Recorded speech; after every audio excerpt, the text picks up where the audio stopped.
The rain came down in heavy sheets, thick and gray, drumming against the dusty windows of the old Harper Ranch house. Mary Collins stood on the front porch, her coat soaked through and her small suitcase dripping beside her. She hesitated before knocking, her heart thudding in her chest.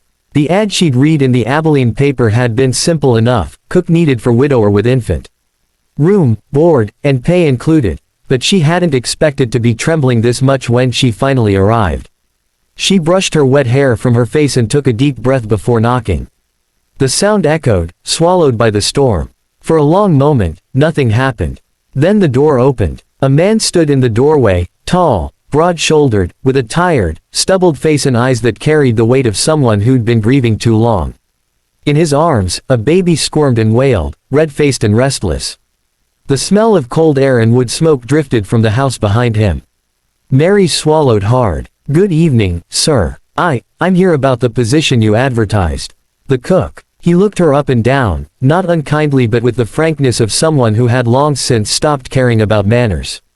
His gaze lingered for a fraction of a second too long on her figure, on the damp fabric clinging to her rounded form, before he met her eyes again.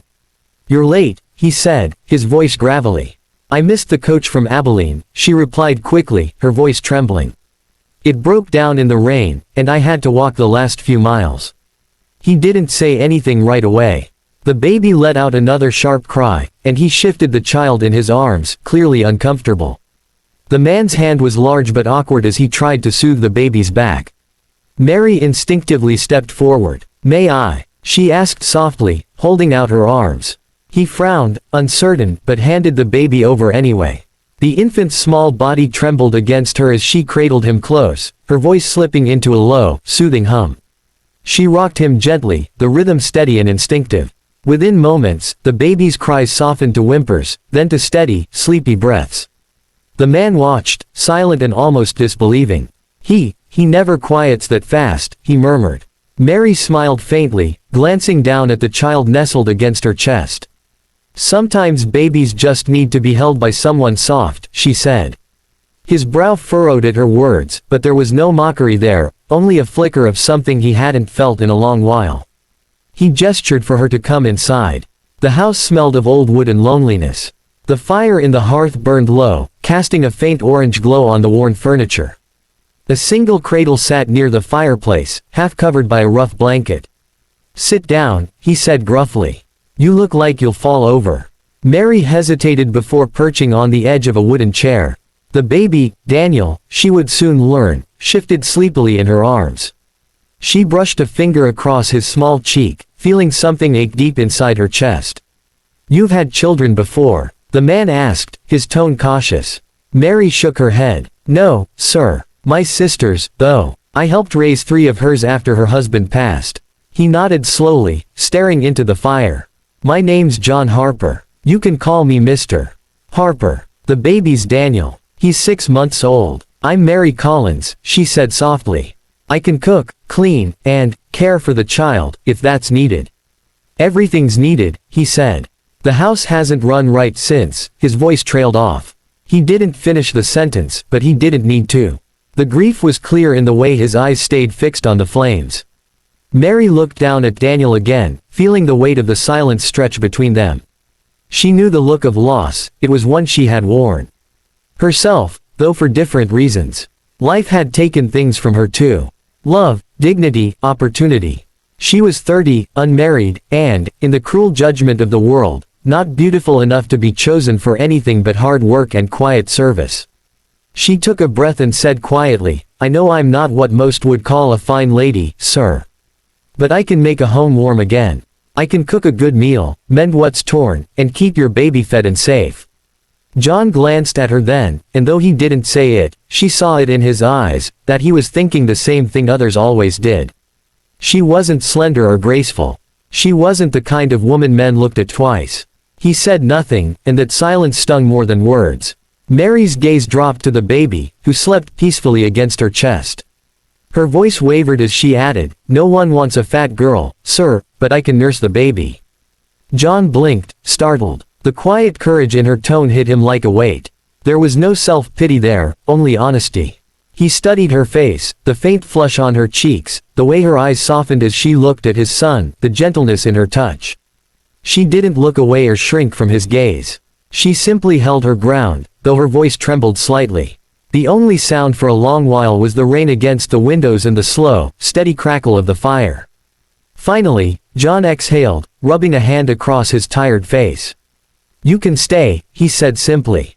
Mary looked up sharply. "Sir." He met her eyes. "You can stay. The room upstairs, my late wife's sewing room, it's clean enough. Start supper when you've rested. The men will be in from the south field soon." Her mouth opened slightly in surprise. For a moment she looked as though she might cry, but she steadied herself, nodding instead. "Yes, Mr. Harper. Thank you." He turned toward the window, pretending not to notice the tremor in her voice. "You're doing fine with him," he said gruffly, almost as an afterthought. "Better than I ever manage." She glanced down at Daniel, her voice a whisper. "He just needs someone to love him, sir. That's all any of us need." John didn't answer. He stood there for a long moment, his broad back to her, his reflection faint in the window pane, a man torn between the past and something unfamiliar, something quietly hopeful. When he finally left the room, Mary stayed where she was, rocking the baby gently until the last of the storm began to fade. The firelight flickered across her face, painting it in golden shadow. She looked around the quiet house, the empty shelves, the untouched cradle, the dust in the corners, and felt something stir in her chest. This place was lonely, yes. Broken, even. But so was she. She pressed a soft kiss to Daniel's forehead. "We'll make it work, little one," she whispered. "You and me. Somehow, we'll belong." Outside, the wind began to die, and for the first time in years, the house seemed to exhale, a faint sigh of warmth where there had only been cold before. Morning sunlight spilled through the lace curtains, catching motes of dust that danced like gold in the quiet air. The Harper Ranch had not looked this alive in months. The smell of fresh bread filled the kitchen, mingling with the faint scent of soap and milk. Mary moved between the stove and the table with calm precision, her sleeves rolled to her elbows, her hair pulled back in a loose bun. She had been here for 6 weeks now, and the house, once silent and haunted, had begun to breathe again. Outside the window, the land stretched endlessly, brown and gold under the Texas sun. John Harper's voice carried faintly through the open door as he spoke to one of the ranch hands. His tone was steady, but Mary could hear something different in it now, less edge, less weariness. When she had first arrived, his words were clipped, functional, meant only to fill the necessary silences between chores. Now, they carried the smallest hint of warmth. Daniel's laughter floated down from the parlor where he sat on a blanket surrounded by wooden toys. He was stronger now, his cheeks round and pink, his eyes bright and curious. Every time he looked up at her, Mary's heart squeezed tight in her chest. She didn't realize how much she had needed this purpose, this small life that depended on her. John stepped into the kitchen just as she was pulling a pan from the oven. "Smells better than it has in a long while," he said quietly. His hat hung loose in his hands, his hair damp with sweat from the fields. Mary smiled without looking up. "Biscuits and honey. There's stew on the stove too. You'll want a good meal before the evening work." He moved closer, resting one hand on the edge of the table. "You've done more for this place than any hired help I've had before." She paused, the wooden spoon still in her hand. "I just do what needs doing, sir." John's eyes softened. "You do more than that." She turned toward him then, and for a moment, neither of them looked away.